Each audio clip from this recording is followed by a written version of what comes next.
Wait, how loud can it get?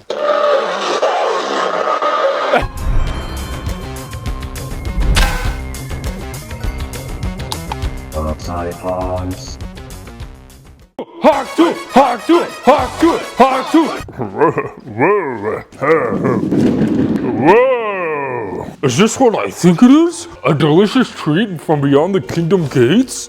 This is kind of a forgotten prop, actually. It's a mummy from Costco last year, or the year before, I think. And it was like really good, and it's like fully molded, and it looks like it glows in the dark. Wait, look at this box art. It's like glowing green on all the spots where it should be white. Ooh, oh, there we go. I'm gonna have to have the box like mostly off screen because it's just so massive. You know what else is, never mind. We got some cardboard, kind of keeping everything on the top safe. And since this box is so like huge, you know, width-wise, everything is revealed once you open up the lid. And right off the bat, I'm not sure if you could see it, but we've got everything. We've got everything, but I want to look at the head. Luckily this time, this is the only one that's put in a bag, so it's the only one that I have to put back in a bag afterwards. And look at that, it looks great. So these eyes look left and right, and they blink while his head turns. Unfortunately, the mouth does not move. And the eyes look great, it's just the, they got some like red Sharpie looking veins on there.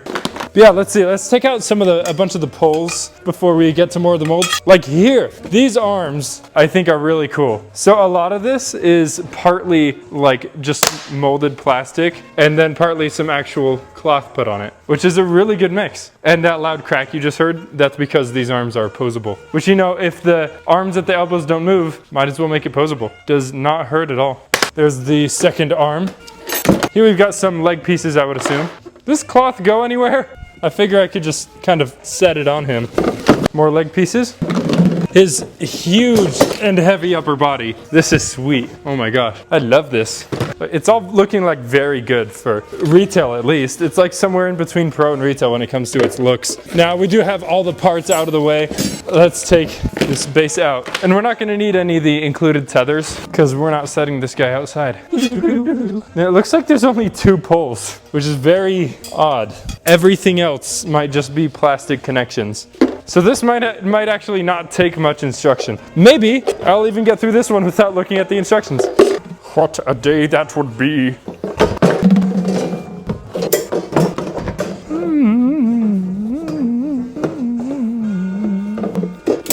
Dude, this is actually so easy.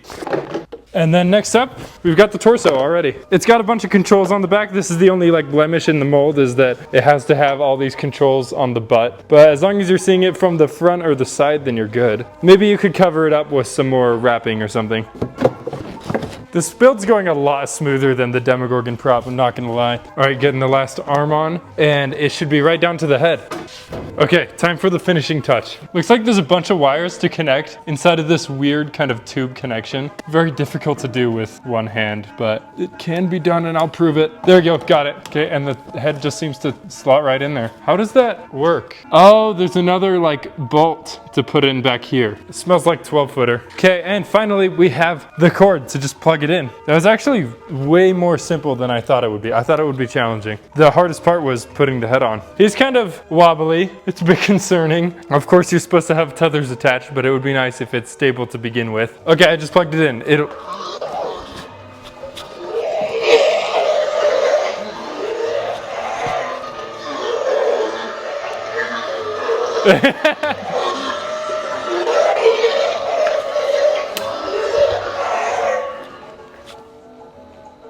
Wait, how loud can it get?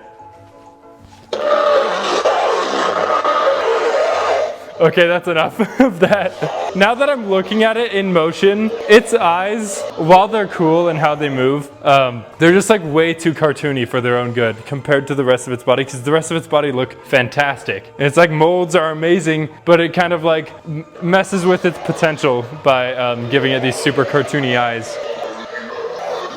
I want to see its like glow-in-the-dark elements. It is strange that we don't get much glow-in-the-dark stuff in Halloween props and animatronics, because it seems very, very like logical that a lot of things should have glow-in-the-dark stuff. Because I mean, these things will be in the dark for a lot of the time.